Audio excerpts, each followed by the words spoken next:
അള്ളാഹു ഭൂമിയെ സൃഷ്ടിച്ചപ്പോൾ ഭൂമി കിടന്നിളകാൻ തുടങ്ങി. ഭൂമിയെ ഉറപ്പിച്ചു നിർത്താൻ അള്ളാഹു പർവ്വതങ്ങളെ പടച്ചു.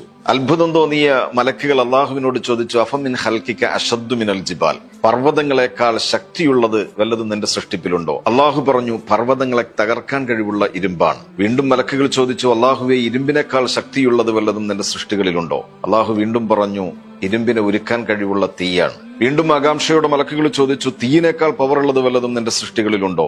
അള്ളാഹുവിന്റെ മറുപടി, ഉണ്ട്, തീയിനെ അണയ്ക്കാൻ കഴിയുന്ന ജലമാണ്. വീണ്ടും മലക്കുകൾ ചോദിച്ചു, ജലമാണോ നിന്റെ സൃഷ്ടികളിൽ ഏറ്റവും പവർഫുൾ? അള്ളാഹു പറഞ്ഞു, അല്ല, ജലത്തിന്റെ ഗതി മാറ്റാൻ കഴിയുന്ന കാറ്റാണ്. അത്ഭുതത്തോടെ മലക്കുകൾ വീണ്ടും അള്ളാഹുവിനോട് ചോദിച്ചു, അള്ളാഹുവെ, ഭൂമിയെ ഉറപ്പിച്ചു നിർത്തുന്ന പർവ്വതങ്ങളെക്കാളും പർവ്വതത്തെ തകർക്കാൻ കഴിവുള്ള ഇരുമ്പിനേക്കാളും ഇരുമ്പിനെ ഉരുക്കാൻ കഴിയുന്ന തീയിനേക്കാളും തീയിനെ അണയ്ക്കാൻ കഴിയുന്ന ജലത്തെക്കാളും ജലത്തിന്റെ ഗതി മാറ്റാൻ കഴിയുന്ന കാറ്റിനേക്കാളും പവർഫുള്ളായത് എന്താണ്? അള്ളാഹുവിന്റെ മറുപടി, ഇബ്നു ആദം, മനുഷ്യനാണ്. ഇടത് കൈ അറിയാത്ത രീതിയിൽ വലത് കൈ കൊണ്ട് ദാനം ചെയ്യുന്ന മനുഷ്യനാണ് എന്റെ സൃഷ്ടികളിൽ ഏറ്റവും ശക്തനെന്ന് അള്ളാഹു മലക്കുകളോട് പറഞ്ഞെങ്കിൽ, ദാനം ശക്തി ക്ഷയിപ്പിക്കുകയല്ല, മറിച്ച് ശക്തി വർദ്ധിപ്പിക്കുകയാണ് ചെയ്യുന്നതെന്ന് പരിശുദ്ധ ഇസ്ലാം.